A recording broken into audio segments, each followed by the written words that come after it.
ya en la parte 18. Y el título para hoy es Ocupados en las cosas eternas. Vamos a leer primero el pasaje. 1 Timoteo capítulo 4, versículo 13 al 16.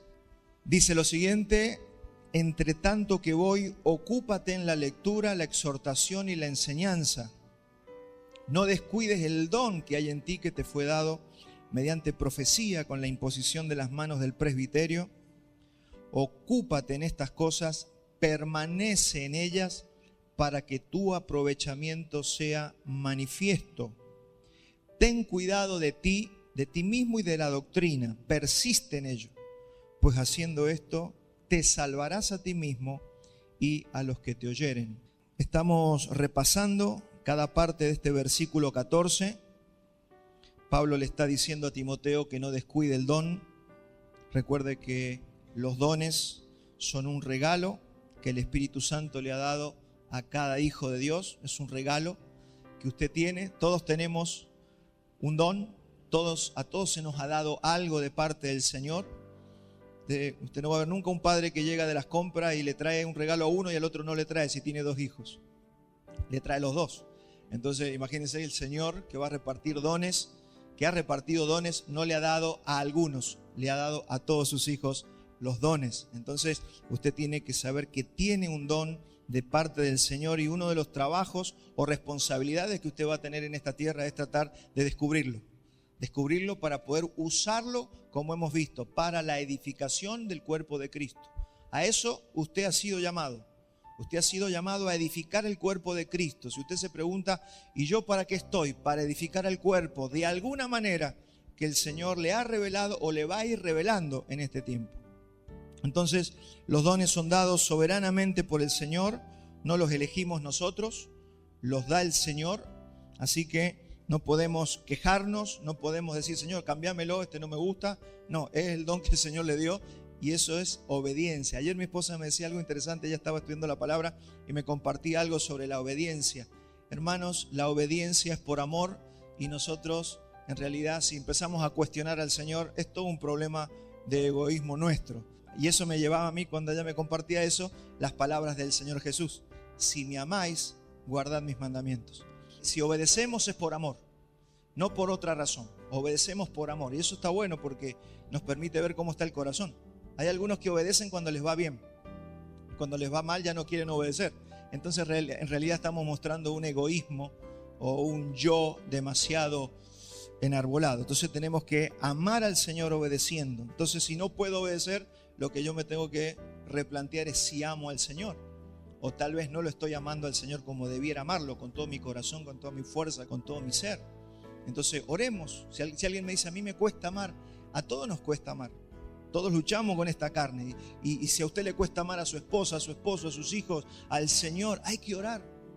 Orar para que el Señor santifique nuestros corazones, para que el Señor incline nuestro corazón. Porque amamos con el amor de Dios, no amamos con el amor humano. Si usted ama con su amor humano, se le va a acabar. Le aseguro que a todos se nos termina el amor cuando amamos humanamente. Pero cuando amamos en el Señor, el amor nunca deja de ser. Por eso no existe el amor, como dice hoy el mundo, el amor se acabó. El amor no se acaba, el amor nunca deja de ser. Entonces Pablo está hablando de los dones, y de los dones que son dados soberanamente por el Señor. Después va a hablar del presbiterio, que es ese conjunto de pastores de una congregación. Las iglesias comúnmente comienzan con un pastor, con un líder que establece la iglesia. La iglesia no la funda el pastor, la establece, porque el que fundó la iglesia es Cristo. Entonces un hombre en cualquier parte del mundo planta, siembra una iglesia, comienza a predicar, y en el transcurso de los años se van a ir levantando esos varones que se van a transformar en el presbiterio, que van a ayudar a gobernar la iglesia del Señor. Esos son los procesos de la iglesia, y son procesos que no deben ser acelerados o apurados. Por eso Pablo le dice a Timoteo que no imponga con ligereza las manos.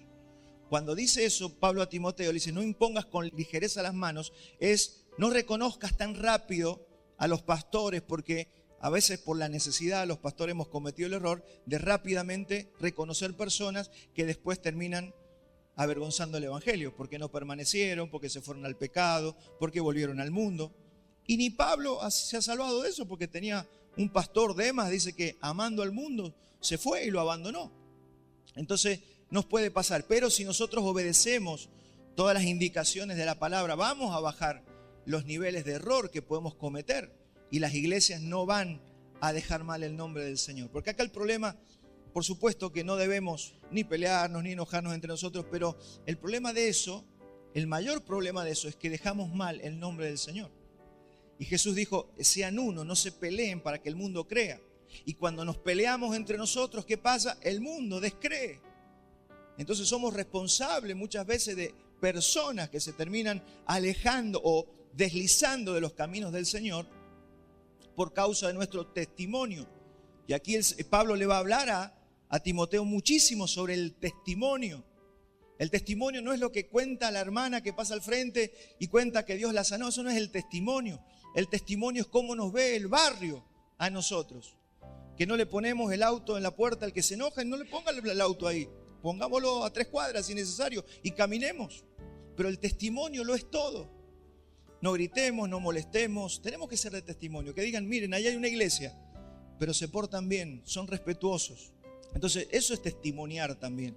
Cómo nos comportamos como iglesia. Y el presbiterio, vuelvo al presbiterio, es ese conjunto de pastores de una congregación. Y acá está hablando del don y vamos juntando el don con el presbiterio. Y una de las cosas que tenemos que decir es que el presbiterio no es el que da el don.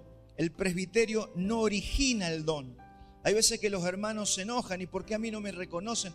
Es que en realidad no somos los pastores, no es el presbiterio de la iglesia los que regalan el don o la capacidad a la persona.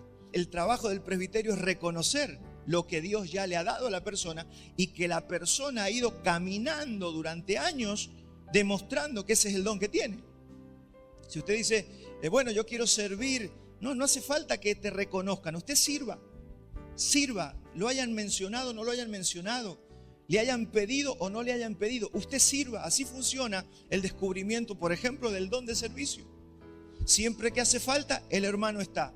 Siempre que ese hermano se presenta para poder ayudar. Entonces, cuando usted ve personas así que caminan a través del tiempo, usted dice, acá hay un don de servicio. Y posteriormente el presbiterio termina reconociendo ese don de servicio en esa persona. Y la palabra dice que las personas que sirven al Señor y que son reconocidas por la congregación adquieren grados de honra. Porque es así, las personas que entre nosotros sirven son honradas. Y usted sabe que eso es un regalo que nos da el Señor. Que alguien te honre, no que te adule, alguien que te honra. Alguien que te dice gracias, hermano, porque vos siempre estás, porque vos siempre me ayudás, porque vos siempre estás disponible. Así funciona, sin estarse enojando de por qué no me reconocen. Eso pertenece a la carne, eso no pertenece a la vida del espíritu. La persona que está ofendida porque no lo reconocen es una persona que no entendió. Hermano, usted camine en el Señor, sea fiel. Porque yo he visto por muchos años, personas en todas las iglesias, ofendidas, enojadas, que no lo reconocen. Ahí te está mostrando el Señor con tu propio corazón que no estabas listo. Porque si ya empiezas antes de ser reconocido, que estás ofendido, imagínate después los niveles de orgullo que se pueden manejar dentro de una responsabilidad o de un lugar de liderazgo. Y eso es muy peligroso porque los líderes, cuando nos equivocamos, hacemos mayor daño. Entonces es muy importante que la iglesia, y estas cosas hay que hablarlas porque ese es el funcionamiento que tenemos que tener. Esto no es para enseñárselo solo a los pastores. Esto es para enseñarlo entre nosotros, para que sepamos cómo funciona. Entonces después dice la imposición de manos. ¿Qué es lo que hace la imposición de manos? Lo que hace la imposición de manos del presbiterio, porque hay tanta confusión con el tema de imposición de manos, lo que hace es confirmar el don públicamente. Usted va a ver en los próximos meses o años acá en esta congregación, cuando empecemos a reconocer ciertos dones, que pasarán algunas personas aquí adelante, y ahora hay un solo pastor, pero después cuando haya más pastores, el presbiterio irá reconociendo a otros hermanos y le impondremos manos. Y públicamente se le da la responsabilidad ya de servir formalmente. Y no es que no servía, ya venía sirviendo, pero ahora se le da públicamente la responsabilidad para que pueda servir al Señor. Comúnmente todo ese proceso nos lleva años. ¿Por qué? Porque nuestro corazón tiene que ir siendo purgado del orgullo. Y vamos a pasar por situaciones, por tristezas, por ofensas que vamos a tener que saber manejar en el corazón. Si usted no sabe manejar la ofensa, si usted no sabe manejar una situación con un hermano, usted nunca va a poder liderar hasta que apruebe la materia. Si todo le ofende, si todo le enoja, hermano, necesitamos aprender. Y eso se aprende con dolor. Todos hemos aprendido así. Te van a ofender. Quiero decirte eso, te van a ofender. Y vas a tener razón, pero te van a ofender. Así funciona la iglesia. Entonces, cuando usted aprende estos misterios de los dones, del evangelio, hermano, usted va siendo transformado a la imagen de Cristo. ¿Se imagina que Jesús se hubiera ofendido con Judas? Tenía razón Jesús. Judas no. Pero lo amó hasta el final, dice la Biblia, y lo amó hasta el final. Ahí estamos reconociendo a un verdadero siervo de Dios. Se ofende, se enojó, no lo saluda más, no sirve para servir. Tiene que ser procesado, no es que no sirva definitivamente, pero va a ser más doloroso. Te va a llevar más tiempo. Nosotros podemos retrasar los años del servicio al Señor. Tal vez Dios ya quería estarte usando ahora, pero no estás listo. Estás verde, tiene que el Señor procesarte mucho más. Entonces necesitamos eso. La imposición de mano lo que hace es confirmar el don públicamente. Y esto es lo que significa dado por el presbiterio, porque mira hermano, cada versículo tiene que tener una exégesis profunda para no confundir y entender mal la palabra. Dado por el presbiterio, el don que te fue dado por el presbiterio. Si no estudiamos eso, usted va a creer que el presbiterio anda regalando dones y le ponemos, y nosotros los nombramos. Por eso no es nombrar. Yo no puedo nombrar a nadie, yo reconozco, la iglesia reconoce, pero no podemos nombrar a una persona pastor, porque al pastor lo llama el Señor. El pastorado, el don de servicio y el don que sea, son dones del Señor y son llamados del Señor. Nosotros tenemos un solo trabajo, que es reconocer dentro del cuerpo de Cristo quién ha recibido tal don. Entonces dice que te fue dado, no, que no se entienda mal, ese te fue dado. En realidad lo que significa y cómo se traduce, que te fue dado, se traduce, se te fue permitido ejercer. Eso es lo que es un presbiterio. Te permite ejercer oficialmente. Un presbiterio, un pastor, cuando te reconocen, es que te permite ejercer. La palabra dado allí es la palabra didomi, que puede traducirse concedido. Se le concede a Timoteo. ¿Ves lo que le está diciendo Pablo a Timoteo? El don que te fue dado por la imposición de las manos del ministerio. Lo que está haciendo ahí, lo que quiere decir es que te fue concedido, te fue confiado, te fue ofrecido ejercer por el presbiterio. La iglesia tiene autoridades, funciona con autoridades. Dios funciona a través de autoridades humanas. Así como Dios te puede haber escogido desde la eternidad, pero te mandó una persona que te predique. Por eso él dice, ¿cómo creerán si nadie les predica? O sea, el Señor te salva, pero el Señor también utiliza los medios para que vos te salves. Entonces, a mí alguien me tuvo que predicar para que yo llegara al Señor. Entonces, Dios me había escogido desde antes de la fundación del mundo, pero tuvo que mandar a alguien que te predique. Entonces, fíjese en la soberanía y en la omnipotencia de Dios. Dios te escoge, Dios te salva y mandó el elemento salvador o la persona que te guía a la salvación. Así funciona. Por eso nosotros no podemos prescindir de los seres humanos. Hay gente que menosprecia a las personas y dice es Dios y yo. No, por eso la iglesia local a veces no funciona o tiene problemas. Porque menospreciamos al hermano, menospreciamos los dones, menospreciamos lo que el Señor nos puede haber dado. Entonces aproveche a su hermano, aproveche a todos los miembros de la iglesia. Ame al nuevito, ame al que todavía está luchando con su corazón y con su carne, que en realidad somos todos, pero amemos al que falló, al que hace todo bien. No podemos amar solo al que hace todo bien, tenemos que amar al que se equivoca también. Entonces todo eso nos aconseja el Señor para que funcione una iglesia local. Y dice que lo dio y le fue dado mediante la profecía. Otra frase que tenemos que estudiarla bien, porque la mayoría de los cristianos tienen ideas diferentes de lo que es una profecía. Lo más fuerte que se nos viene es te están diciendo lo que te va a pasar mañana. Eso no es profecía. Usted sabe que la profecía está en 1 Corintios 14:3. Dice, pero el que profetiza habla a los hombres para edificación, exhortación y consolación. Entonces, bajo el nuevo pacto, la profecía tiene que ver con estas tres cosas. No con la adivinación del futuro, como algunos suponen. Y no es que Dios no nos pueda advertir de algo futuro. Pero mi hermano, la profecía aquí en la Escritura y lo que dice Pablo tiene que ver con estas tres cosas. Entonces la profecía del presbiterio es para confirmar.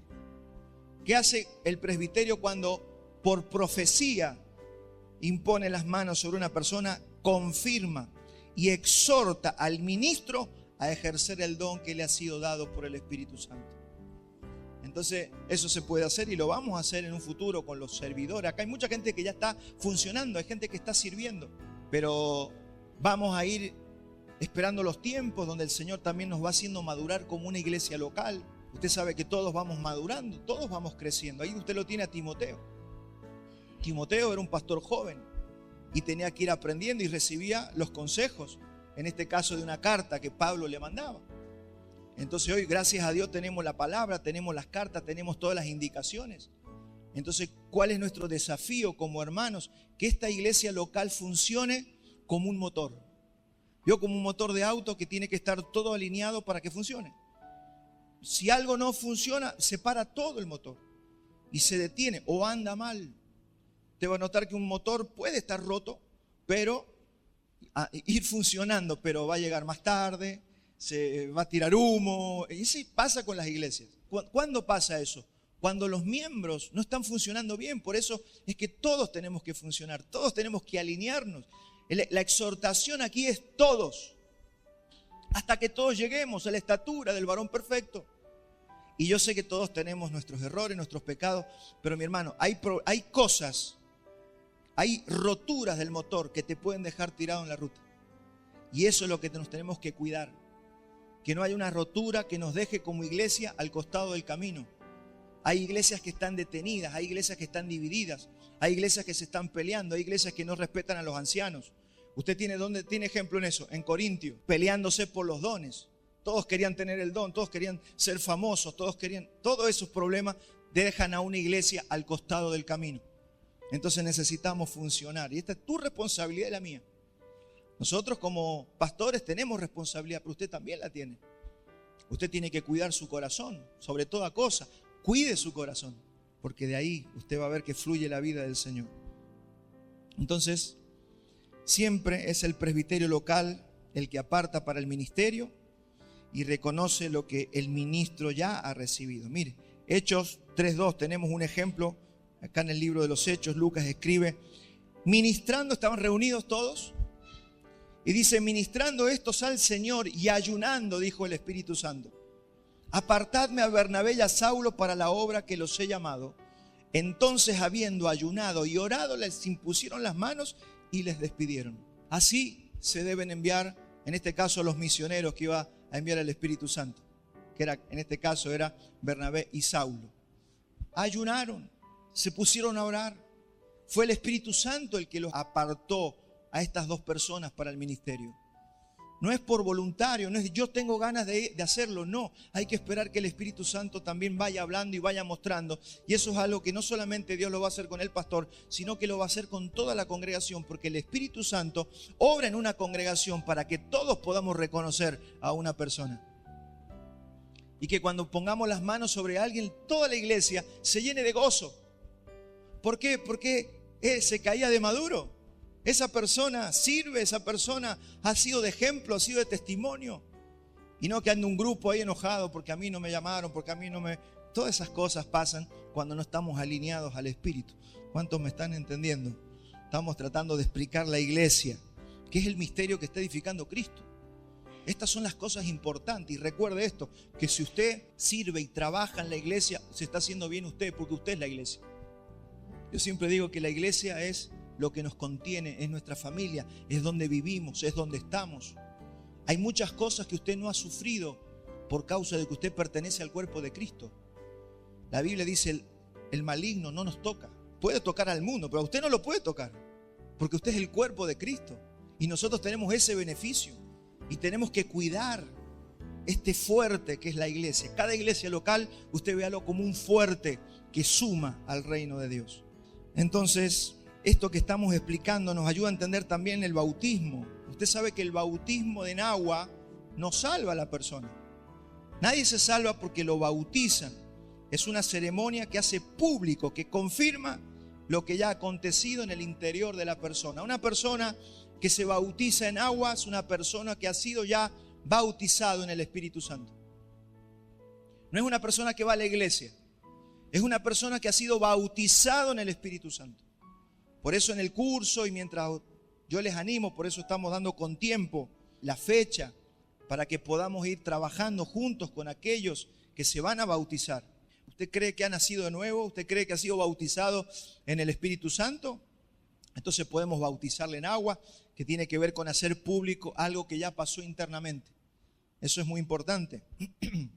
Nosotros al bautizarnos hicimos públicamente la confesión de que hemos muerto al mundo y a la vieja vida. Eso es bautizarse. Yo ya no quiero saber nada con el mundo. Yo he muerto al mundo y he nacido a una nueva vida con Dios. Si alguien cree eso y eso lo está viviendo, se puede bautizar. Y el Señor dijo, vayan y bautícenlos en el nombre del Padre, del Hijo y del Espíritu Santo. Y eso es lo que hacemos en obediencia al Señor. Y eso, por supuesto, te permite recibir los beneficios de lo que es la congregación local. La Confesión de Fe de Westminster, en el capítulo 27:2, dice que los sacramentos son como el bautismo o como la mesa del Señor. No nos transfieren ni el bautismo, ni el Espíritu, ni ingresar al nuevo pacto. Simplemente hace público lo que ya aconteció internamente. Paso a explicarlo. Si tomamos la mesa del Señor, usted no recibe el perdón de pecados por tomar de la copa. Lo que usted está haciendo es público que la sangre ya perdonó todos tus pecados y que usted está bajo el nuevo pacto. Entonces, cuando comemos del pan, ¿qué es lo que estamos diciendo públicamente al mundo espiritual? Estamos diciendo que somos parte del cuerpo de Cristo. Eso hacemos cuando participamos de la mesa del Señor. Y lo mismo con el bautismo, que lo acabo de explicar. Hacemos público, son ceremonias pero que son ordenadas por el Señor. No es un capricho de la iglesia cristiana. Entonces nos bautizamos en agua porque ya hemos sido bautizados en Cristo. Comemos del pan y tomamos del vino porque ya estamos en el cuerpo de Cristo y ya estamos en el pacto o bajo el pacto por su sangre. Bajo analogía, tampoco la ordenación del presbiterio le puede transferir los dones a las personas, sino que lo que hacemos es público. Es el mismo principio, no sé si me entienden. El mismo principio. El hombre no hace nada, todo lo hace el Señor. Nosotros lo vamos reconociendo y lo vamos utilizando conforme necesita la iglesia ser edificada. Entonces el don que ha recibido en este caso Timoteo es un don ministerial. Ahí le dice, aviva el fuego del don. ¿Qué es lo que se le estaba apagando? El don del ministerio, el don pastoral. Usted sabe que el don pastoral muchas veces puede llegar a situaciones muy incómodas, dolorosas por la situación de las personas, y a veces los pastores tenemos la tendencia a desanimarnos porque imagínense, trabajamos con personas. Usted debe estar de acuerdo conmigo que no debe haber nada más complicado en este mundo que las personas. Somos complicados. Somos complicados para nosotros mismos, somos complicados para el otro. Así que imagínense trabajar con personas, con material vivo. Me acuerdo un pastor decía, es más fácil trabajar con estas piedras, con ladrillo, que usted lo deja ahí queda. Pero a veces dejamos al hermano aquí, usted va al otro día y no está. Se movió de su lugar. Y es complicado trabajar con personas así. Y parece que Timoteo estaba medio desanimado. Y Pablo le dice, aviva el fuego del don que te fue dado por la imposición de las manos del presbiterio. Aviva eso. Y yo le puedo decir a usted lo mismo y me lo digo yo, avivemos el don que hemos recibido. Avive ese don que usted tiene si ya lo ha podido divisar, si lo ha podido conocer. Y si no, siga trabajando, siga sirviendo, ore al Señor, pregúntele a hermanos que lo puedan ayudar a poder descubrir cuál es el don que usted tiene. Porque así es, nos ayudan los hermanos a poderlo descubrir. Entonces acá Timoteo tiene un don ministerial, que es un don para enseñar, para exhortar y para gobernar la iglesia del Señor. Y créame, ahí se estaba desanimando el hermano Timoteo, porque al ser joven también parece que muchos no lo respetaban, no le obedecían, no le hacían caso o no lo seguían. Entonces esas situaciones parece que habían desanimado a Timoteo. Y en 1 Timoteo 4:14 lo que nos está enseñando, para hacer un pequeño resumen de esto, es que el don procede de Dios, la iglesia lo reconoce, la imposición de manos lo confirma, el ministerio se ejerce bajo responsabilidad pública, eso es lo que es imponer manos públicamente, se ejerce bajo responsabilidad pública, no es usted y el pastor o el presbiterio que lo reconoció, no, esto es como un ministro en la política, el que es presidente, el que es gobernador. Fíjese, ellos no pueden hacer lo que se les da la gana, ellos tienen que contar todo lo que hacen. ¿Por qué? Porque se deben al público, a la gente que los votó. Bueno, nosotros también nos debemos a todos. Si usted sirve, se debe a los hermanos que tiene al lado. Yo me debo a usted, usted se debe a mí y todos nos tenemos que rendir cuentas. No existe la vida privada en el cuerpo de Cristo. No, eso son cuestiones de mi vida privada, no se metan conmigo. No, entonces algo raro puede haber allí. ¿Dónde tenemos? ¿Qué es lo que es ser irreprensible? Porque uno de los requisitos para los ancianos, para los servidores, para los diáconos, es tener una vida irreprensible. ¿Eso qué significa? Que alguien pueda ir a tu vida, verte y no salir escandalizado. No que no tengas errores, es que no salgan escandalizados.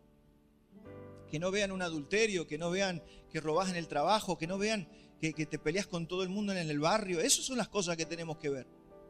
Que uno pueda ir a la casa de alguien y ver que se vive normalmente. Necesitamos eso entre nosotros. Eso es el testimonio que se nos pide también. Entonces, no hay magia ni transferencia mística al imponer las manos. Usted va a ver, hoy en día eso abunda mucho, ¿no? Vení que yo te voy a dar la unción de esto, yo te voy a dar la unción del otro, yo voy a orar por hoy, mañana vas a hacer 10 negocios. Todo eso no se transfiere nada, mi hermano. La imposición de manos tiene que ver con el reconocimiento de los dones en el cuerpo de Cristo. Entonces, hemos venido hablando de los consejos que Pablo le está dando a Timoteo para que sea un buen ministro de Jesucristo y para que sea un buen pastor de la iglesia de Éfeso. Acuérdense que Timoteo estaba en Éfeso, en la iglesia de Éfeso. Y la carta de Pablo a Timoteo es una carta que tiene un tinte paternal. Fíjese cómo lo trata en 1 Timoteo 1:2, le llama verdadero hijo en la fe. Fíjese lo paternal de Pablo allí. Dice Timoteo, verdadero hijo en la fe. Pablo le está aconsejando ahí a Timoteo, a su discípulo, cómo tiene que aprovechar y ocupar bien el tiempo. De eso vamos a hablar ahora. Y cómo se tiene que preparar para cuando tenga que reunirse con el Señor. Eso es el trabajo de los pastores. Los pastores o ancianos, que es lo mismo, mi hermano, no existe. Todo es lo mismo. Ancianos, pastores, presbíteros, es lo mismo. Es el mismo oficio. No es un montón de cargos diferentes como hizo Roma, ¿no? Que tiene así como una jerarquía. En realidad, acá solamente tenemos o pastores o ancianos, que es lo mismo. Y la relación que tienen los pastores con la gente que es pastoreada no es si la pasaron bien genial cuando jugaron al fútbol, si se comieron un asado, qué divertido que es. No. La relación que tienen que tener los pastores o líderes con las personas tienen que ver en cómo las personas aprovechan bien el tiempo y se preparan para la eternidad. Esa debe ser la relación entre usted y sus líderes. No, porque a mí me gusta aquel líder porque juega bien al tenis. No es eso lo que nos tiene que unir. Un buen líder se tiene que ocupar en la palabra para que las personas estén preparadas el día que se tenga que presentar delante del Señor. Y que te haya exhortado y que te haya advertido, que haya con la palabra que es una espada que penetra, haya trabajado tu corazón por la palabra. El que transforma el corazón es el Espíritu Santo. El líder tiene que trabajar con la palabra. Por eso Pablo le ha dicho a Timoteo, cuida la doctrina, cuida la doctrina, cuida la doctrina. Anímate, pero cuida la doctrina. Esas son las cosas importantes. Cuida la doctrina, cuida lo que enseñas. Muchos van a tener que rendir cuenta de que en vez de estar trabajando el corazón de las personas con la palabra y la doctrina, se la pasaron contando chistes, pero eso es el problema de ellos. Nosotros no estamos para contar chistes, estamos para incomodarte la mayoría de las veces. Por eso muchos libros se han escrito, la soledad del liderazgo, la soledad del líder, y a veces sí. Porque ¿quién se quiere juntar con alguien que siempre te está diciendo o te está corrigiendo? Y nadie. Pero bueno, de eso se trata. Pablo dice, me dejaron todo, solamente uno me ha quedado. Y pasa, te puede pasar. Si vas a ser un ministro del Señor, tenés que saber que así funciona la vida. Aunque muchos han humanizado hoy en día el ministerio, lo han humanizado y lamentablemente tenemos frutos de eso. Entonces Pablo le está aconsejando a su discípulo cómo aprovechar bien el tiempo. Me he puesto feliz de ver a mis hijos que caminan en la verdad. O sea, ese era el objetivo del líder. Estoy feliz de que mis hijos andan en la verdad. Y eso va a llenar el corazón de toda persona que predica el evangelio. Y hoy vamos a ver un poquito sobre el aprovechamiento del tiempo, porque es uno de los grandes problemas que yo creo que todo ser humano tiene, la pérdida de tiempo. Somos expertos en perder el tiempo. Es una materia que vamos a descubrir hoy y vamos a tener que aprobar rápidamente si no queremos que nos alcance ese día sin habernos preparado. Nosotros comúnmente cuando somos jóvenes, el pensamiento natural es, tengo mucho tiempo por delante, ¿no? Cuando teníamos 20, 25 años, ¿cómo pensamos? Tengo toda una vida por delante. Automáticamente pensamos así. Pero a medida que van pasando los años, vamos madurando. Y si hemos crecido en sabiduría, porque algunos no, pero si hemos crecido en sabiduría, empieza a haber un sentido de urgencia. No sé cuánto les está pasando. A mí me pasa. Hay un sentido de urgencia. ¿Cómo pasó el tiempo? ¿Cómo pasan los años? Che, mirá la edad que tengo, otro año más. Y vos ves que ya no queda tanto. Vos sabés que ya se acortó el trecho final. Entonces, mi hermano, si te está pasando eso, quiero decirte que es Dios. Quiero decirte que está bien. Que esa incomodidad o ese sentido de que cada vez te queda, como decía mi abuela, menos hilo en el carretel. Cuando te pasa eso está bien, porque el Espíritu Santo nos empieza a incomodar para que nosotros prestemos atención. Y Pablo se lo va a decir a la iglesia en Éfeso. Es más, ya se lo había dicho antes, acompáñame Efesios 5:14. Dice, por lo cual dice, mire, le dice a los efesios, despiértate tú que duermes y levántate de los muertos y te alumbrará Cristo. Mirad pues con diligencia cómo andéis, no como necios, sino como sabios, aprovechando bien el tiempo, porque los días son malos. Por tanto, no seáis insensatos, sino entendidos de cuál sea la voluntad del Señor. Hermano, no podemos pasar tantos años sin saber cuál es la voluntad del Señor. No se te pueden ir tantos años, a veces hasta congregándote, pero no conociendo la voluntad del Señor. Personas que pueden pasar 20, 30 años en una iglesia y dicen, yo no sé qué don tengo, yo no sé, yo estoy quieto, estoy paralizado, no hago nada. No, hermano, usted tiene el mundo, como dijo Juan Wesley. Lo echaron de la iglesia y dice, el mundo es mi púlpito. Y se fue a predicar por Inglaterra. Se fue a predicar a las minas de carbón, donde estaban los que nadie quería. Y ahí, créame mi hermano, que allí se aprende a servir al Señor. Y el Señor te va a usar y te vas a sorprender de lo que vas a encontrar en tu vida sirviendo al Señor. Y ahí se te va a abrir un panorama que solamente el Espíritu Santo lo hace cuando te ves sirviendo. Porque es verdad lo que se enseña, nunca Dios llamó a un flojo. Dios nunca llamó a alguien que estaba quieto. Dios usa a los que trabajan. Dios usa a los que hacen. A los que sin que nadie le esté diciendo, venga hermano, usted sirva aquí. Esas personas, tenía un vecino, iba y predicaba el evangelio. Iba a visitar al que nadie quería visitar, al menesteroso, iba y lo abrazaba. Esas personas empiezan a descubrir sus dones. Hermano, así funciona. Usted no puede estar esperando toda la vida que al pastor se le prenda la lamparita y le diga, tuve un sueño con vos. No funciona así. Y muchos han mistificado, y lamentablemente una parte de la iglesia ha mistificado estas cosas. Dios no se equivocó cuando diseñó la iglesia. Entonces Pablo le había escrito a la iglesia de los Efesios. El tiempo no era un problema solo para Timoteo. Yo creo que el tiempo es un problema de todos nosotros. Y no ser conscientes de lo que está delante de nosotros y que no sepamos sembrar para la eternidad es un gran problema. Nosotros estamos sembrando para lo eterno. Y esto yo le pido al Espíritu Santo que sacuda nuestros corazones. Todo lo que estás haciendo ahora va a hacer un efecto en la eternidad. No es solamente para ahora, es para lo eterno. Por eso es tan importante lo que tengo para decirles en esta mañana. Un cristiano sabio sabe y es consciente de que está haciendo provisión para la eternidad. Nosotros vivimos en un mundo caído, todos vivimos en un mundo caído, con gente caída, un mundo malo. Por eso dice que los días son malos. Aprovecha bien el tiempo porque los días son malos. Esto no significa que el lunes es más malo que el jueves y el miércoles más malo que el viernes, no. Lo que te está diciendo es que los días son malos. Estamos sumergidos en un mundo caído. Entonces le está diciendo a Timoteo que aproveche bien el tiempo, que eso va a ser determinante y tenemos que utilizarlo para hacer. ¿Se acuerda Jesús lo que estudiamos en el Sermón del Monte? Hagan tesoros en los cielos. No se dediquen a hacer tesoros en la tierra, hagan tesoros en el cielo. Porque va a llegar el día cuando ese hilo se va a terminar todo. Se va a quedar sin hilo el carretel. Y nos vamos a tener que presentar delante del Señor. Y vamos a tener que rendir cuenta. Y la pregunta es, ¿hiciste tesoros en los cielos? ¿O solamente te dedicaste a hacer tesoros en la tierra? Eso es lo que está confrontando Pablo a Timoteo, Pablo con la iglesia de los Efesios. Hermanos, necesitamos despertar a esta realidad.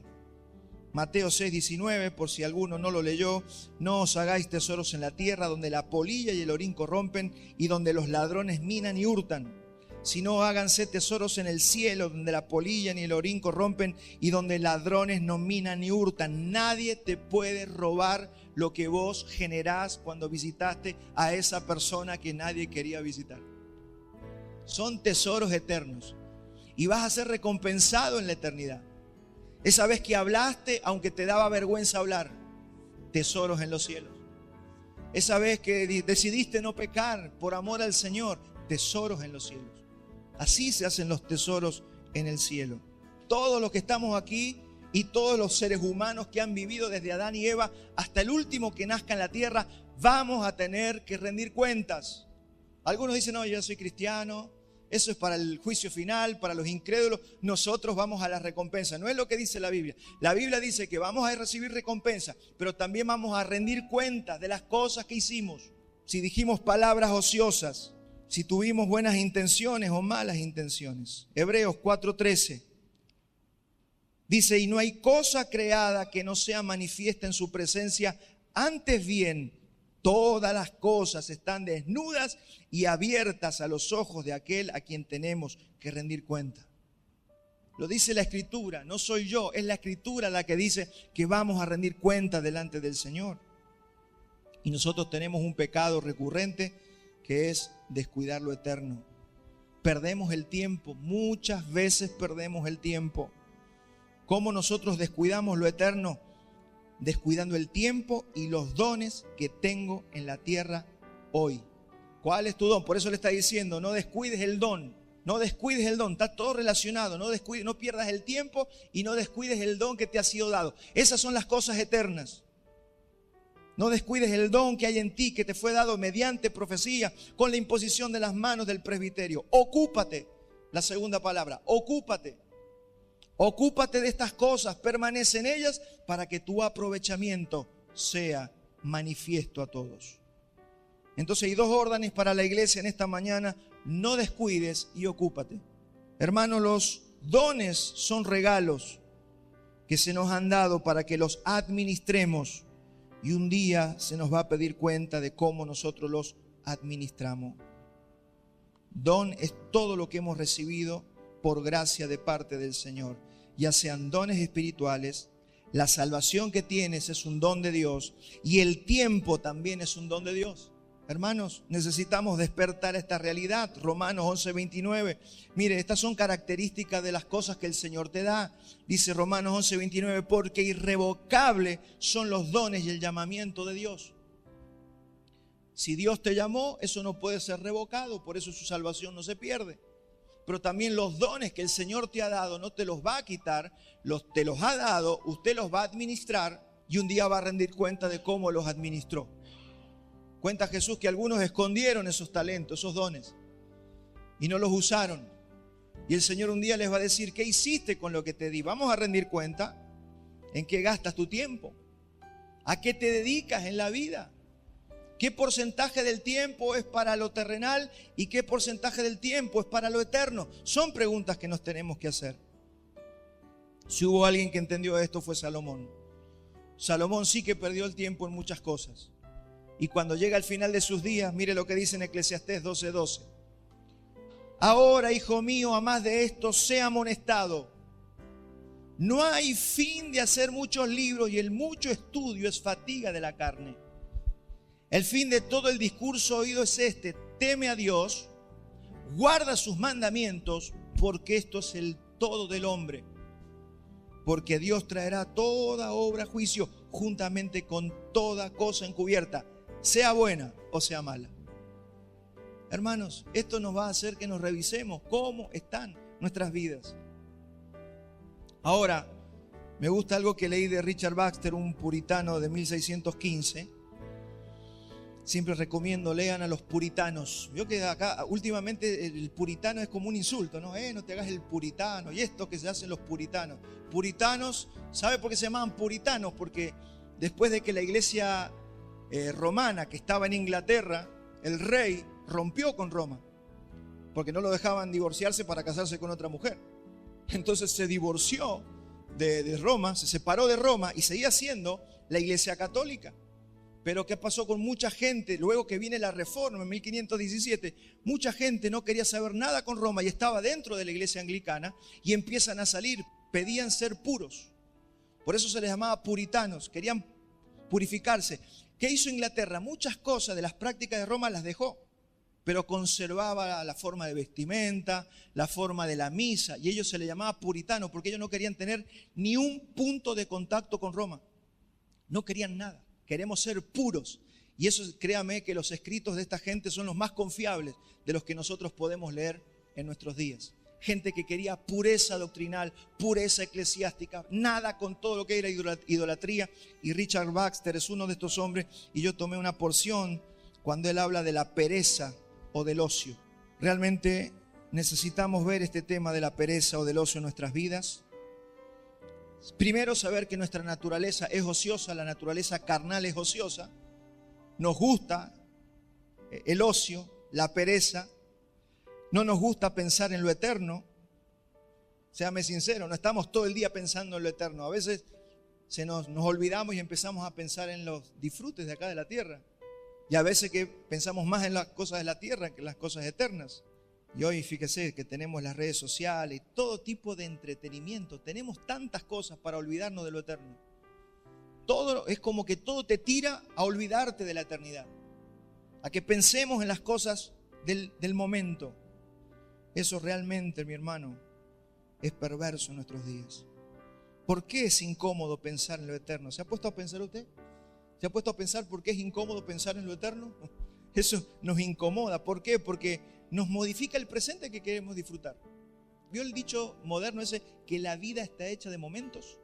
La vida son los momentos. Pasemos momentos buenos, momentos divertidos, momentos disfrutables. Todo eso tiene que ver con olvidarte de lo eterno. Siempre queremos estar buscando el momento agradable. Y realmente es un problema porque nos modifica el presente. Pensar en la eternidad nos modifica el presente. Cuando usted empieza a pensar en lo eterno, usted va a ver cómo se va a empezar a incomodar.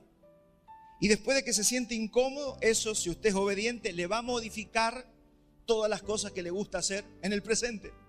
Uy, ahí empieza el problema. Acá donde empieza a molestar el evangelio.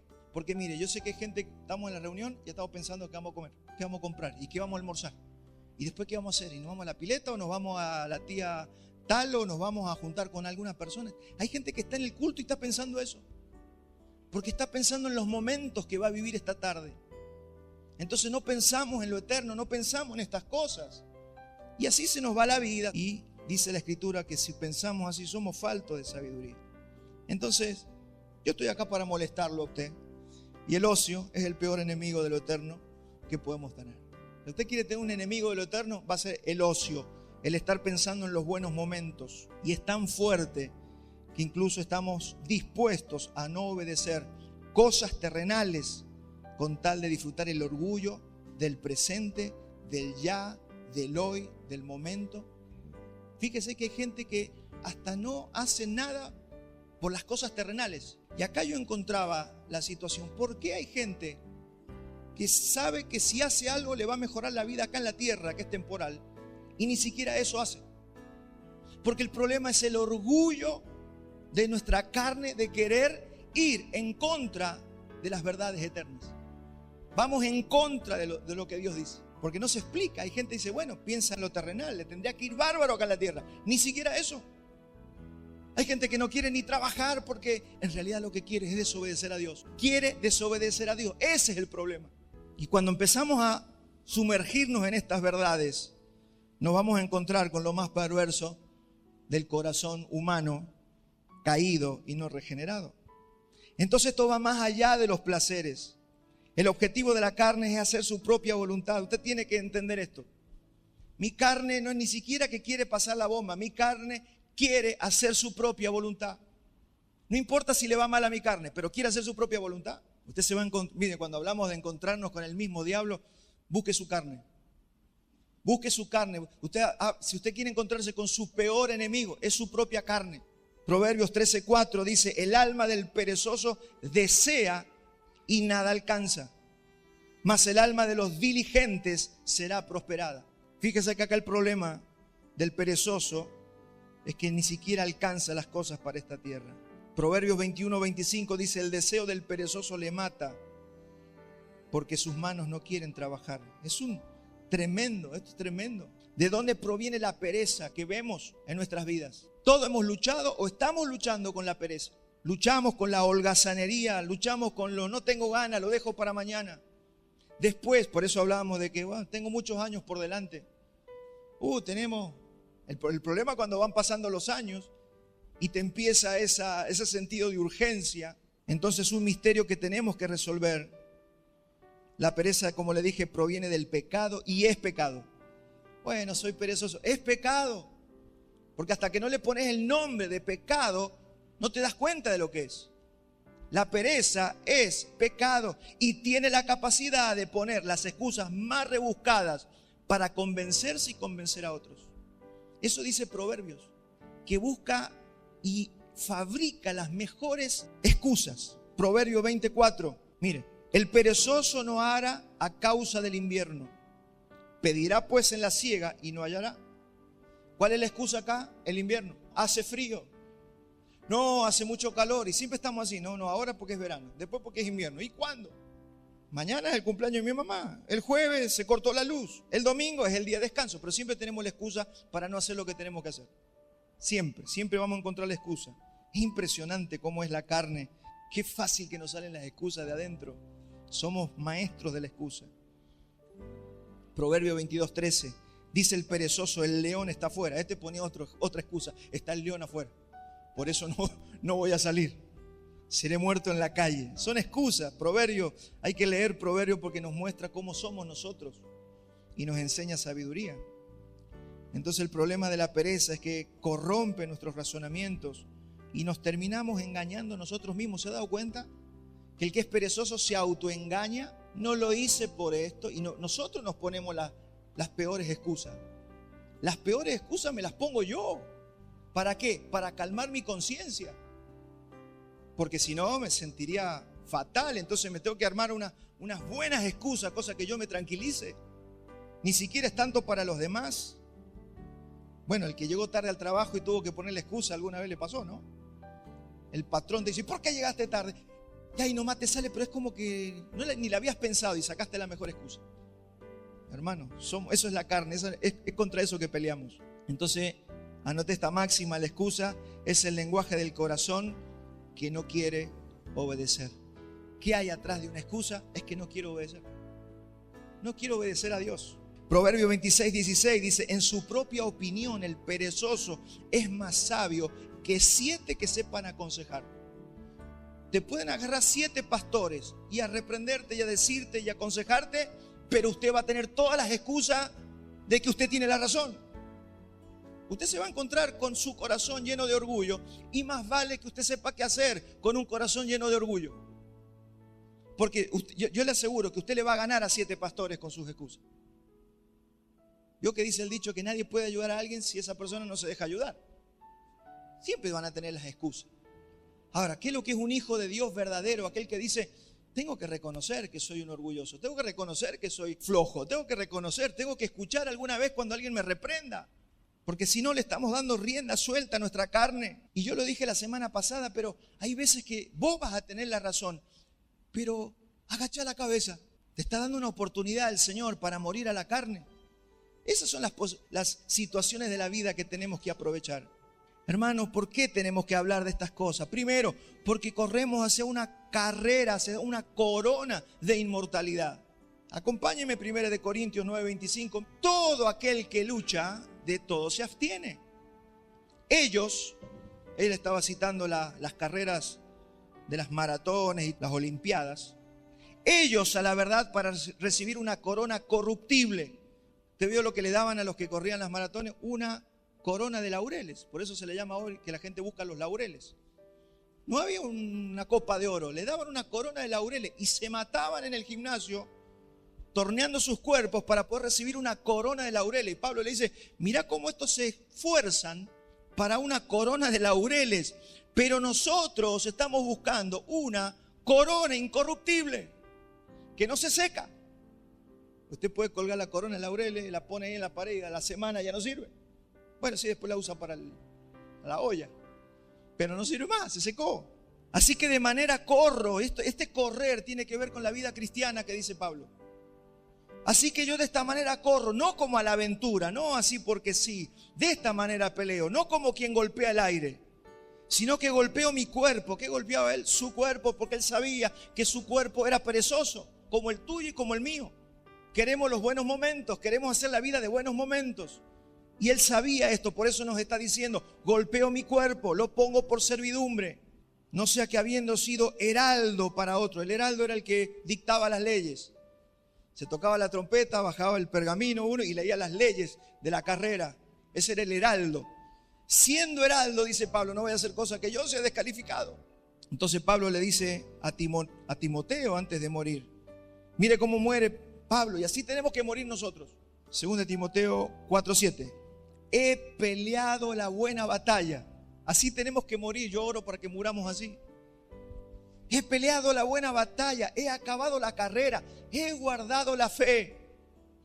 Por lo demás, hermanos, me está guardada la corona de justicia, la cual me dará el Señor juez justo en aquel día. Y no solo a mí.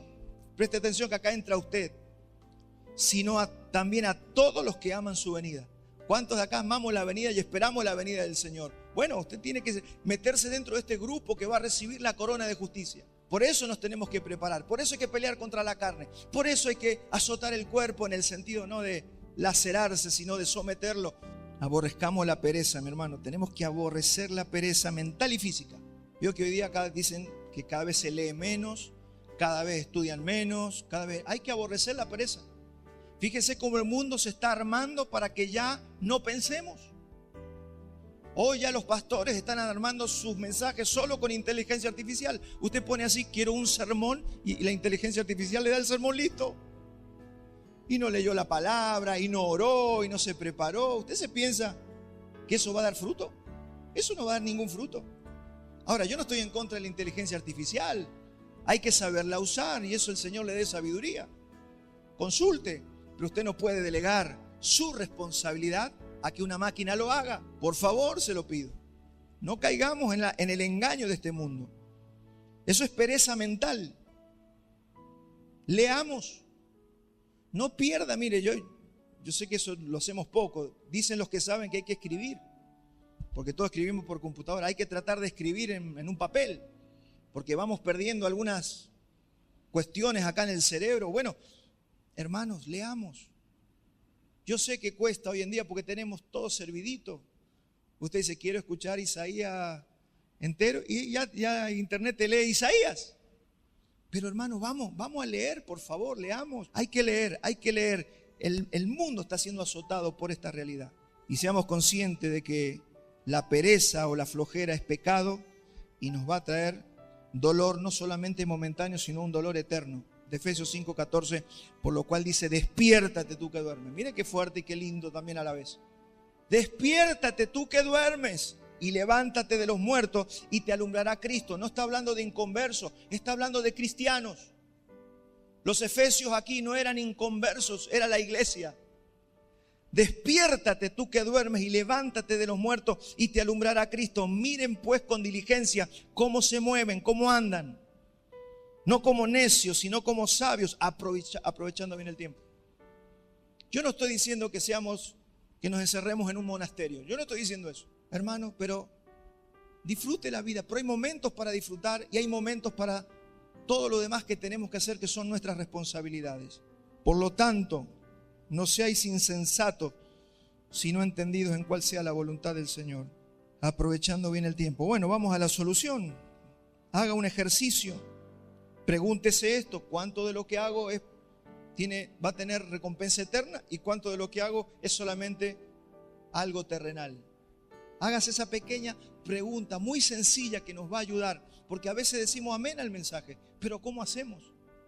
Bueno, así, pregúntese cuánto de las 24 horas que usted vive, 8 horas las duerme, 4 se la pasa comiendo, no sé. Y después diga, a ver, ¿cuánto ocupé para lo eterno? ¿Cuánto leí? ¿Cuánto hice piedad? ¿Cuánto me preocupé por otra persona? ¿Cuántos vasos de agua fría di? Que tienen recompensa los vasos de agua fría, dice el Señor. Además de orar y de estudiar y de congregarnos, tenemos que ejercitarnos, dice Pablo, para la piedad. Quiero recordar lo que es la piedad, porque si hacemos piedad, estamos haciendo para lo eterno. Si nos volvemos hombres y mujeres piadosos, estamos trabajando, estamos haciendo tesoros en los cielos. Dijimos hace como 3 domingos atrás, la verdadera devoción a Dios es la manifestación de Cristo, es decir, que seamos como Él. El Evangelio nos pide que seamos como Cristo. Cristo fue piadoso, ¿por qué? Porque dejó su comodidad, dejó su gloria y se hizo hombre. Eso lo hizo piadoso. Él era santo, pero al hacerse hombre es santo y piadoso porque se hizo hombre para ocuparse de nosotros. ¿Me sigue? Hizo algo por nosotros, nos redimió a costa suya, a costa de su comodidad eterna en la gloria. Se tuvo que hacer hombre. Y eso es en la piedad. Es que no hay forma de ser piadosos si no es a costa nuestra. A algo tengo que renunciar. A algo tenemos que renunciar. Porque algunos piensan, bueno, soy piadoso, doy de lo que... Por eso cuando Jesús enseñó de las ofrendas, todos dieron de lo que les sobraba. Pero dice que una mujer dio de algo que necesitaba ella. Y todo tiene que ver con todo, nuestras ofrendas, cómo amamos, cómo servimos. Y tenías una posibilidad de irte a disfrutar, no sé, un día al campo y decidiste, no, voy a ir a hacer esto. Esto es hacer piedad. Y no te digo que toda la vida lo hagas, pero hermano, hay que entrenarse. Que le dijo, ejercítate en la piedad. Y si te cuesta y si estamos muy acostumbrados a siempre hacer lo que nosotros queremos, bueno, empecemos una vez a la semana, como dijimos. Esta semana tengo que renunciar a algo y hacer algo por alguien. Eso es ser piadosos. Y vamos haciendo músculo de a poquito. Y usted se va a dar cuenta que al final obtuvo más gozo haciendo piedad que tomándose 16 horas en el campo disfrutando la vida plena. Vamos a descubrir estos secretos de la vida que encima tienen recompensa acá en la tierra, pero dice también en la eternidad. Proverbios 10:5, el que recoge en el verano es hombre entendido. El que duerme en el tiempo de la siega es hijo que avergüenza. Hermano, acá el verano no es solamente el verano de 3 meses que tenemos nosotros, el verano 2026. Este es el verano. Este es el tiempo de servir al Señor. Este es el tiempo de sembrar para cuando venga el invierno podamos cosechar. Si no se trabaja en el verano, no cosecharemos en el invierno. Este es el veranito que el Señor nos ha dado. ¿Cuál? Tu vida en la tierra. El ocio, mi hermano, afecta al cuerpo. Mire, tenemos que aborrecer el ocio. ¿Qué hace el ocio? Afecta el cuerpo y afecta nuestra economía. Hay preguntas que nos tenemos que hacer. ¿Por qué me pasa esto en el cuerpo? ¿Y por qué me pasa esto en la economía? Mire lo que dice Proverbio 19:15. La pereza hace caer en profundo sueño. Es decir, si somos perezosos nos vamos a volver más perezosos y más cansados. O sea que la pereza engendra pereza. Y mira la segunda parte. Y el alma negligente padecerá hambre. O sea que afecta nuestra economía. Hermano, no todas las cosas son situaciones de la vida. También hay de que muchas veces fuimos perezosos a la hora de trabajar. Fuimos perezosos a la hora de producir. Fuimos perezosos a la hora de hacer algo y eso ha afectado nuestra economía. No es siempre, no es en todos los casos. Si nos llega a faltar lo básico, tenemos que preguntarnos dónde fallamos nosotros y tratar de corregir eso mientras tengamos vida acá en la tierra. Y Pablo va a terminar, sigue diciéndole en 1 Timoteo 4:16, que es la parte que sigue, dice: ten cuidado de ti mismo y de la doctrina, persiste en esto, pues haciendo esto te salvarás a ti mismo y a los que te oyeren. Entonces Pablo va a terminar este capítulo 4 aconsejando a Timoteo en dos cosas. Le dice: cuídate a ti mismo y cuida la doctrina. Entonces tiene que ver con el cuidarnos a nosotros mismos. Es un poquito más de lo que venimos hablando, pero tiene que ver con ser conscientes de la naturaleza carnal que habita en nuestros miembros. Hay gente que piensa que todo su problema es externo, pero nunca piensa que son ellos. Pero acá lo que te está diciendo es: cuídate de ti mismo. Tienes que ser consciente que el problema está dentro tuyo. La naturaleza carnal que tenemos también tiene que cuidar nuestra pureza, nuestro carácter, nuestro testimonio, el ejemplo, como dijimos recién, de cómo somos. Cuídate a ti mismo, porque si lo descuidamos, eso te termina traicionando. Acompáñame a Filipenses 3:3. Dice: porque nosotros somos la circuncisión. Qué tremendo esto, ¿no? Nosotros somos la circuncisión. Algunos dicen: no, la circuncisión son los judíos que están allá, que se circuncidan. No, ahora bajo el nuevo pacto somos nosotros la circuncisión. ¿Quiénes? Los que fuimos circuncidados de corazón, y por eso podemos estar hablando estas cosas. Somos nosotros la circuncisión, los que en espíritu servimos a Dios y nos gloriamos en Cristo Jesús, no teniendo confianza en la carne. Eso es lo primero que usted tiene que entender adentro suyo para poder vencer todo esto que estamos hablando de la pereza, de la pérdida del tiempo. No teniendo confianza en la carne. Yo no puedo confiar en Walter, no puedo confiar en mi carne. Me va a traicionar si lo dejo. Si lo descuidamos, nos traiciona. No esté tan seguro de que lo que usted piensa es así como usted cree. Siempre tal vez esté equivocado. Démosle la última venia a la palabra de Dios. No voy a hacer cosa que yo esté sabio en mi propia opinión. Nuestro corazón es engañoso, dice la Escritura, más que todas las cosas. Y eso solo se puede hacer o cambiar con la palabra de Dios, es decir, con la doctrina. Pregunta: ¿cómo me cuido a mí mismo? Cuidando la doctrina. Eso es lo que Pablo le está diciendo a Timoteo. Cuídate de ti mismo y de la doctrina. ¿Cómo hago para cuidarme de mí mismo? ¿Cómo hago para que Walter no me engañe y no me traicione? Tengo que conocer la doctrina. Me tengo que cuidar, tengo que conocer la doctrina. Y la doctrina es la verdad revelada en las Escrituras, la enseñanza correcta. Por eso esta palabra y esta enseñanza tiene que venir. Doctrina sin vida es hipocresía. Usted tiene un hipócrita, pura doctrina, y su vida no refleja lo que cree. Vida sin doctrina, ¿qué es lo que es? Vivir en error. Gente que vive y no sabe lo que Dios dice. ¿Y cómo andamos? Siempre cometiendo errores. Finalmente Pablo le dice que si tiene cuidado de estas cosas, él se va a salvar a sí mismo. Y ahí vamos a rematar el mensaje con este tema de la salvación, que algo mencionamos la semana pasada. Dice que si usted le dice Pablo, si tienes cuidado de estas cosas, te salvarás a ti mismo. Estos pasajes los vamos a trabajar. Se llama hacerle la exégesis. Cuando usted vea un versículo en la Biblia y usted dice: ¿qué quiere decir esto? No lo entiendo bien. Usted tiene que hacer una exégesis. Primero, la exégesis se empieza con el idioma original. ¿Qué significa esa palabra en griego o en hebreo? Así se empieza. Luego vemos el contexto y después terminamos entendiendo lo que quiere decir. Aquí la palabra salvación, porque le está diciendo: te salvarás a ti mismo. Pablo le acaba de decir a Timoteo: si haces estas cosas, te vas a salvar a vos mismo y vas a salvar a los que te oyen. Vamos a analizar eso y terminamos. La palabra salvar aquí es sozo, y no siempre significa, como dijimos la semana pasada, obtener la justificación. No dice: te justificarás a ti mismo y justificarás a los que te oyeren. No te está diciendo que vas a salvar a otro, ni te vas a salvar vos por obedecer lo que Pablo está diciendo. ¿Se acuerda cuando vimos la semana pasada que Él es el Salvador de todos los hombres, mayormente de los que creen? Es el mismo principio. Aquí te salvarás se refiere a te vas a mantener firme en el camino, te salvarás a ti mismo. Si usted cuida la doctrina, usted se va a mantener firme en el camino. Te vas a mantener en la carrera para que puedas alcanzar la corona que te ha prometido el Señor, la corona eterna e incorruptible. Vas a perseverar en el camino, porque usted sabe que por más cristianos que seamos podemos deslizarnos. Por más que el Señor ya nos ha prometido la glorificación, podemos retrasar los años. Nunca dice la Biblia que Él ya ha hecho cada acto, cada cosita que vos haces, ya la tiene Él programada. No, no está diciendo eso. Él dice que Él te predestinó para ser salvo y te va a llevar a glorificación.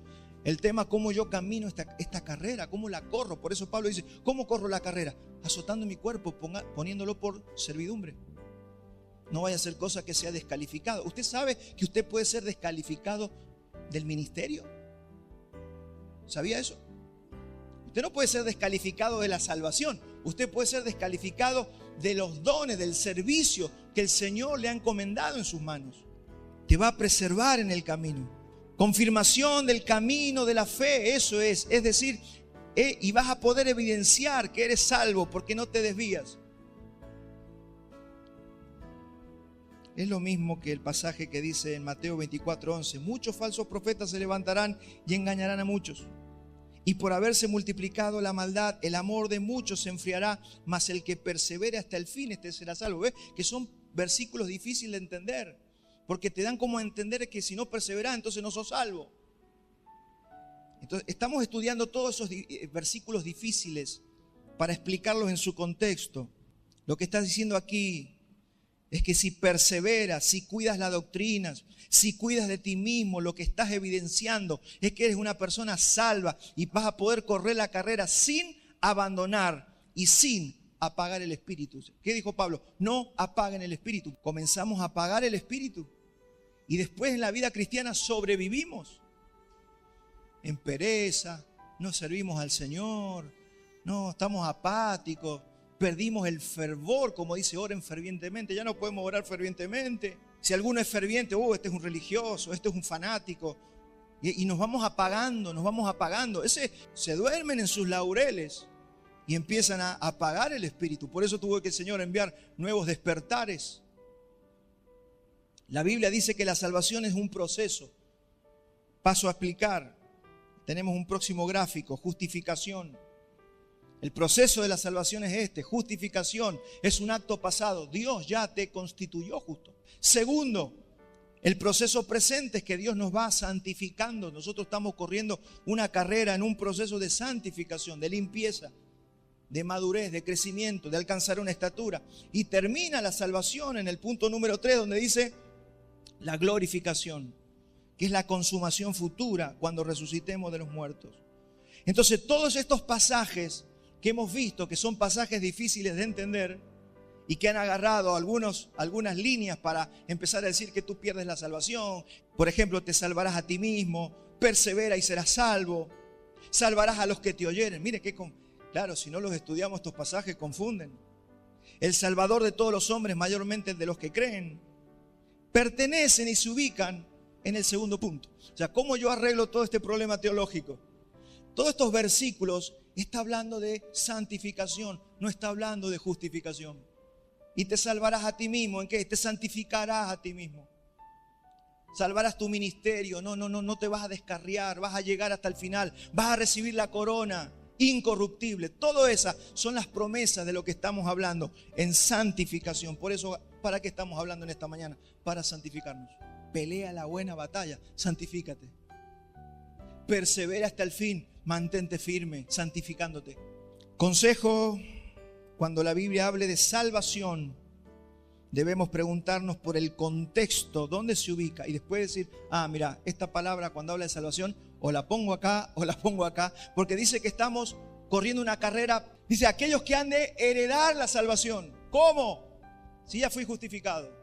Entonces todo esto se resuelve, en esta fórmula que estamos viendo, se resuelven todos los versículos conflictivos que podemos ver en la Escritura. Y afirmamos esta verdad. Usted no se puede salvar a usted mismo, ni usted puede salvar a otros. ¿Cómo explicamos también esta última parte? Porque Pablo está diciendo, si te cuidas vas a salvarte a ti mismo y vas a salvar a otros. Dios usa medios humanos para cumplir con su obra eterna. Dios usa medios humanos para cumplir con su obra eterna. Eso significa y salvarás a otros, ayudarás a otros. Romanos 10:14, mire, ya estamos terminando, estamos en la parte final. Dice, ¿cómo pues invocarán a aquel en el cual no han creído?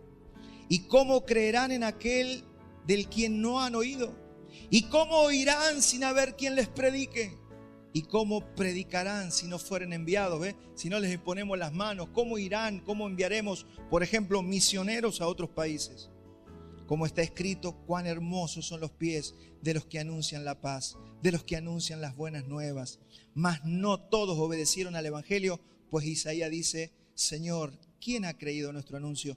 Así que la fe es por el oír y el oír por la palabra de Dios. Si usted oye la palabra, su fe se acrecienta y usted va a poder ser fortalecido en su hombre interior para poder obedecer al Señor. Entonces el ministro nos salva. Yo no lo puedo salvar a usted. El pastor no salva a nadie. Los ancianos no salvan a nadie. Pero somos instrumentos de salvación, ya sea que predicamos evangelizando para que alguien se salve, ya sea haciendo lo que estamos haciendo en esta mañana para que la gente se santifique y podamos vencer la pereza. Hermano, esto es salvación. Donde usted quiera que vaya, usted lleva salvación. Si vamos entre los cristianos, estamos llevando salvación. Y cuando le anunciamos esperanza al pueblo, le anunciamos salvación. Porque un día vamos a resucitar de entre los muertos. Entonces anunciamos salvación. Hermanos, si Timoteo abandona la doctrina o la santidad, se daña a sí mismo y pone en riesgo espiritual a la iglesia. Por eso Pablo le está escribiendo a Timoteo, cuidado porque es la iglesia la que está en juego. Imagínense que viajamos a Chile. Usted sabe que hay un camino con muchas curvas. Hay que subir la montaña, bajar la montaña, hay precipicios. Y el camino tiene carteles. Usted se da cuenta que la señalización es muy importante para que nosotros podamos llegar sin descarriar. Si dice cerrado porque hay nieve y usted se mete y usted no ve el cartel o no le hace caso y se mete, se queda estancado allí. Supongamos que su carro, su auto es un auto indestructible, que no se puede morir el que va adentro y usted se manda para cruzar hacia Chile. Por más que usted se caiga a un precipicio, usted no se muere. Pero ¿sabe lo que puede pasar? Va a perder días, meses de acá que lo encuentren, se cayó un barranco, de acá que saquen el auto de allá abajo. Recuerde que usted no se muere. Estoy haciendo una ilustración. Eso nos puede pasar en nuestro cristianismo. Usted no pierde su salvación, pero usted, si no entiende todo esto que hemos hablado, podemos caernos en un barranco y pasar 20 años desapercibidos en el mundo espiritual. ¿Por qué? Porque no vimos los carteles, porque no escuchamos a los que nos instruían, porque menospreciamos muchas veces la palabra, o simplemente porque fuimos un montón de haraganes, ociosos, perdimos el tiempo. Recuerde que un día vamos a rendir cuenta y vamos a ser reprendidos por estas cosas. Usted y yo somos esas señales. Las señales somos nosotros. Por eso si usted se porta mal y alguna persona que es más inmadura lo ve, dice, no, yo no quiero ir a la iglesia porque esta persona, ¿cómo se comporta? Esa persona fue de tropiezo para otro. Pablo lo dice, ¿no? No coman estas carnes si hay un inmaduro. Y nosotros, en vez de ser señales de decirle a la gente, no pase porque hay nieve, o sí pase porque ya está despejado el camino, hacemos todo lo contrario. Y servimos de tropiezo. Y Pablo dice eso, no sirvan de tropiezo. Termino con los últimos 3 versículos. 2 Corintios 6:3. No damos a nadie ninguna ocasión de tropiezo para que nuestro ministerio no sea vituperado. 1 Corintios 10:32. No seáis de tropiezo ni a judíos, ni a gentiles, ni a la iglesia del Señor. No seas de tropiezo. Eres cristiano, compórtate como un cristiano. Somete tu cuerpo. Cuidémonos de hacer caer a otros. Sí, pero esto ni saben que yo soy cristiano. Un día se van a enterar que eras cristiano. Entonces, hermano, cuidado, hable, predique el evangelio. Romanos 14:3, así que ya no nos juzguemos más los unos a los otros, sino más bien decidid no poner tropiezo u ocasión de caer al hermano. Cuidémonos, hermano. Siempre hay alguien que nos está viendo. Siempre alguien te ve. El Señor saca el pecado a la luz. Nada oculto que no haya de salir a la luz, dice la Escritura. A eso significa, así te salvarás a ti mismo y salvarás a los que te oyeren. Amén. Póngase de pie. Vamos a terminar.